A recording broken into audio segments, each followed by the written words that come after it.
Vous informer, c'est notre devoir, mesdames et messieurs. Bienvenue dans ce journal. Plus que quelques jours nous séparent de la fête de Noël. Un événement tant attendu par tous les enfants. À l'orée de cette fête de nativité, quelle est l'ambiance qui prévaut dans les marchés de Brazzaville? Notre équipe de reportage s'est rendue au marché de Poto et Bernard Kolela, respectivement 3e et 2e arrondissement. Voici le constat de Jumela Bongo et Anthony Ngonza. Dans les marchés de Poto et Total, à 8 jours de la fête de Noël, l'ambiance est déjà au rendez-vous. En témoigne la présence des jouets et autres articles pour cette fête de nativité. Seulement, les vendeurs des jouets se plaignent de la mévente, ce malgré la baisse des prix des articles. Les trucs ne marchent pas parce qu'il n'y a pas l'argent. C'est pas cher, mais sinon qu'il n'y a pas l'argent. On attend au moins peut-être que jusqu'à le 20, si on peut virer peut-être, mais sinon que il n'y a pas assez de clients. Ça ne marche pas, ça ne marche pas. Nous, on est en train de galérer ici, ça ne marche pas tellement. Donc on attend qu'on puisse payer, peut-être ça va marcher. Depuis le matin, on est ici depuis 5 heures jusqu'à 7 heures. Si même pas 10 000, on n'a pas encore vendu. Vous-même, vous vendez les tables, c'est vide. On ne sait pas comment. Mais je ne sais pas, il n'y a pas l'argent. Concernant la circulaire du ministère de l'Intérieur interdisant la commercialisation des jouets qui ont trait à la guerre, les vendeurs en sont bien conscients. D'ailleurs, sur leur étalage, ces jouets ne sont pas visibles. Nous sommes au courant. Non, on ne vend pas ça. On ne vend pas ça. C'est interdit. On ne voit pas ça. On nous a donné les papiers, mais sauf qu'on ne voit pas ça. À quelques jours de cette fête de nativité, fort est de constater le manque d'engouement chez les parents dont la présence est plus qu'attendue pour l'achat des jouets des enfants. Attendent-ils le jour même de la fête ou par manque d'argent? En tout cas, les jours à venir nous le diront. Josepha Roger Obès, c'est le nouveau président élu du collectif des opérateurs économiques du Congo, COPECO en cycle. La décision a été prise ce mardi à Brazzaville au cours d'une assemblée générale élective qui a réuni les membres du COPECO. Les précisions dans ce reportage signé Barol Bakaboula et Anthony Ngonza. C'est Josepha Roger Obès qui désormais présidera à la tête du collectif des opérateurs économiques du Congo pour un mandat de 3 ans. Le nouveau président du COPECO a obtenu 65 voix sur 74 votants. Ses premières réactions. Cette victoire n'est pas une victoire d'un seul camp.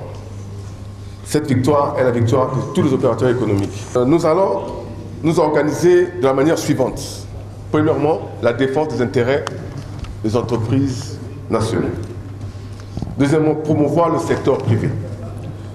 Notre programme d'activité va s'engager au cours de notre mandat à réaliser des actes suivants. Mener les négociations avec le gouvernement pour le paiement de la dette intérieure. L'organisation des sessions de formation des entreprises affiliées à COPECO pour la maîtrise des enjeux économiques. De son côté, le président de la commission ad hoc qui a dirigé cette institution durant 2 mois a fait le bilan du travail accompli. La commission ad hoc que j'ai l'honneur de diriger a œuvré au courant des 2 mois qui viennent de s'écouler, a procédé à la révision du fichier des adhérents, élaboré le fichier définitif, étape essentielle pour la maîtrise du corps électoral, et de procéder à la levée des fonds pour faire face à l'organisation de la présente assemblée. A noter que le nouveau bureau du COPECO est composé de 13 membres. Ce sont des lois qui entendent renforcer l'autorité au niveau national et international, mais aussi assurer la bonne gouvernance en République du Congo. Ce lundi, les députés ont adopté à une majorité écrasante 4 projets de loi portant entre autres création de l'autorité de lutte contre la corruption et celle portant code de l'urbanisme et de la construction. C'était au cours d'une plénière qui a rassemblé près de 120 députés. Ulrich Adjobi et Eric Kabamba pour ce reportage.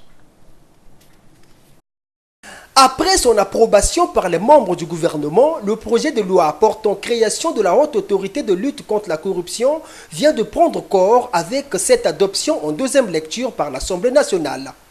Présenté par la Commission des lois et affaires administratives, ce projet a suscité les réactions des députés, à l'occurrence Jérémy Lissouba et Pascal Tsatima-Biala, qui se sont interrogés notamment sur l'indépendance de cette institution au regard du processus de nomination des agents de la HALC. À cet effet, le ministre de la Justice, des Droits humains et des peuples autochtones a répondu. La haute autorité de lutte contre la corruption, on ne veut pas se cacher. Il s'agit là des mécanismes au plan universel qui garantissent la transparence.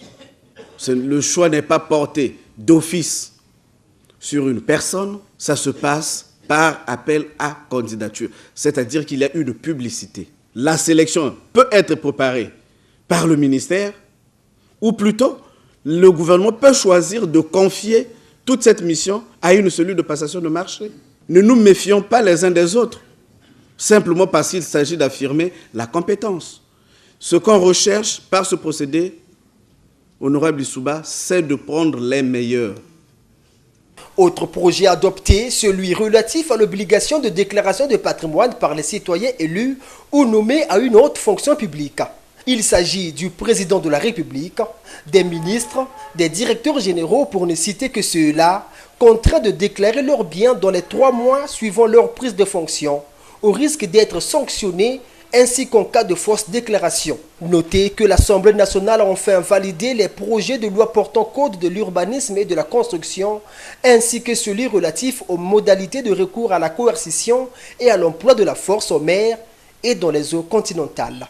Ces projets de loi attendent donc la promulgation du président de la République pour entrer en application. Le président Denis Sassou Nguesso a inauguré ce lundi 17 décembre en fin de matinée l'abattoir de Mbombo baptisé Bambeu. Outre la fabrication de viande de bœuf destinée à la consommation, cet abattoir situé à environ 400 km de Brazzaville dans le département de la Cuvette produira également des produits dérivés du bœuf tels que du cuir, du savon ou encore la moelle de bœuf. Reportage de Laetitia Karambo. L'abattoir Bombeuf permettra aux Congolais de consommer de la viande made in Congo, fabriquée aux standards internationaux et respectant les règles d'hygiène, inhérents aux produits alimentaires destinés à l'exportation. Cet abattoir ultramoderne, répondant à une demande régionale, a une capacité d'abattage de 800 têtes de bœuf par heure. Cette infrastructure est dotée de 3 entrepôts frigorifiques, pouvant conserver jusqu'à 80 000 kg de viande. Ce projet de développement agro-pastoral entrepris par le président de la République Denis Sassou Nguesso dans le but d'arrimer le Congo vers l'autosuffisance alimentaire aura un impact positif sur le coût de cette denrée de première nécessité, avec une chute de 30% sur le prix de vente du produit. À la fin de la visite, l'ancien président béninois Boni Yayi, invité d'honneur du chef de l'État Denis Sassou Nguesso, a livré ses sentiments. Un sentiment merveilleux. Nous avons toujours dit entre dirigeants, entre peuples, que l'Afrique a besoin de se faire prendre au sérieux. Alors, en faisant comment? Par la transformation de nos productions. Ouais, en venant, moi, je suis plusieurs kilomètres, j'ai vu pratiquement l'élevage de gros bœufs qui répondent à la norme internationale. Et arrivé dans cette unité, ben, j'ai vu, je suis témoin du professionnalisme, je suis témoin de ce qu'on appelle la certification internationale. Alors je lance un appel à tous les Congolais, à tous les Africains, qu'il se produit ici un miracle. Soucieux de diversifier l'économie congolaise et de rendre le Congo autonome en matière d'alimentation, le président de la République Denis Sassou Nguesso a exhorté le Congolais à se lancer dans l'exploitation agricole en ces termes. Ceux qui veulent, on va lancer le métayage. C'est-à-dire que quelqu'un prépare un endroit où si on vérifie que les conditions sont bonnes, alors on peut prêter à ce Congolais-là 5, 6, 10 bêtes. Il fait son élevage. Lorsqu'il arrivera à 20, 30, 40, 100, il rembourse. De 5, 6, 10, on donne à un autre, c'est le métayage. Donc avant de parler de l'abattoir, il faut d'abord produire les animaux. Et les Congolais, il faut qu'ils s'arment de courage, de volonté, bon, pour produire les animaux. Alors à ce moment-là, ils amèneront leurs animaux ici, et ils seront abattus, ils paieront certainement un service, je ne sais pas quoi, je ne suis pas compétent. Ils prendront leur viande et la vendront. L'abattoir ici sera ouvert à ces autres Congolais. Mais avant, il faut d'abord produire les animaux. Les autorités départementales et jeunes présents à cette cérémonie d'inauguration de laboratoire de Mbombo réagissent à l'initiative du chef de l'État. Suivez. En ma qualité déjà de préfet de la Cuvette, je ne peux être qu'heureux d'accueillir un tel investissement dans le département dont j'ai la charge. Mais en même temps, un département qui est au cœur du Congo quelque part, donc qui peut être un lieu de convergence de tout ce que nous avons comme production animalière, enfin notamment les bœufs, et qui va permettre dorénavant qu'on puisse avoir de la viande de bonne qualité, traitée, déjà bien traitée, bien conservée, de manière à ce que lorsqu'elle arrive dans les foyers, dans les familles, on ait une viande qui ne transmet aucune sorte de pathologie de quelque manière que ce soit. Et je crois que c'est un bon exemple que le président montre. D'abord, ça va générer de l'emploi.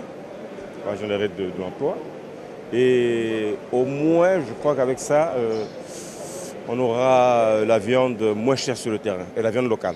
Ici, quand on abat un animal, on ne perd rien. On a tout ce qui est du corps animal, on le récupère. Donc vous aurez les sabots, on récupère, la peau, on va récupérer pour faire du cuir. Les poils, il y aura des brosses à dents, il y aura des brosses pour nettoyage.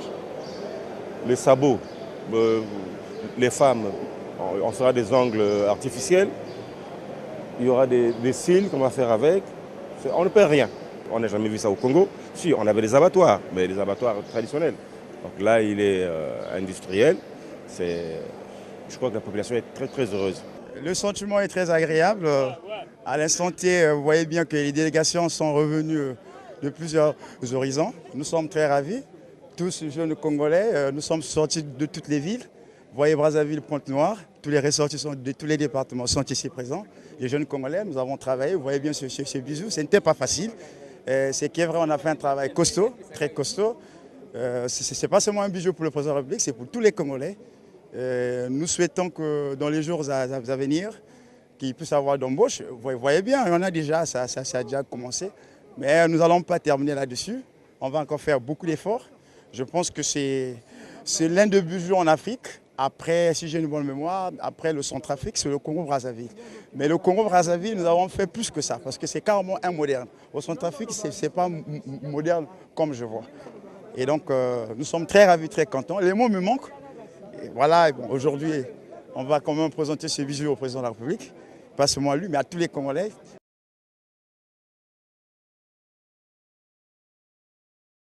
La Fédération congolaise de lutte associée a officiellement lancé sa saison sportive 2018-2019 ce dimanche 16 décembre à Brazzaville. À cette même occasion, un stage a été organisé à l'endroit des entraîneurs venus de quelques départements de Brazzaville. Anthony Ngonza y était pour le compte de la rédaction. Voici ses notes de reportage. Tout a commencé par les défilés des athlètes des différentes catégories, minimi benjamin, cadettes et autres. Après son heure, suivi quelques combats d'exhibition, histoire de marquer le lancement officiel de la saison sportive 2018-2019 à la Fédération congolaise de lutte associée. Dans son discours d'orientation, le président de la Fédération congolaise de lutte associée, Alphonse Siafoumou, a indiqué que cette saison, un accent particulier sera mis sur la formation. Conformément aux directives du département du sport, il me plaît de porter à votre connaissance que, faisant d'une pierre deux coups, la Fédération congolaise de lutte associée procède ce jour à l'ouverture de la saison sportive 2018-2019. Nous osons croire qu'à la fin de ces stages, notre morale sera au beau fixe. Donc, il revient de bien capitaliser les enseignements de l'expert. En effet, Ces stages regroupent tous les entraîneurs départementaux des ligues de la Fédération congolaise des luttes associées. Il aura pour objectif l'acquisition de nouvelles connaissances techniques de base pour encadrement des jeunes lutteurs pratiquant la lutte olympique en vue d'une bonne préparation de jeunes lutteurs à long terme et pour échéances futures précises. Au nombre des activités marquant le lancement de la saison sportive 2018-2019 à la Fédération congolaise des luttes associées figurent aussi ces séminaires de formation à l'endroit des entraîneurs venus des différents départements du pays. Un décret dans ce journal. Le président de la République, vu la Constitution, décrète, article 1er.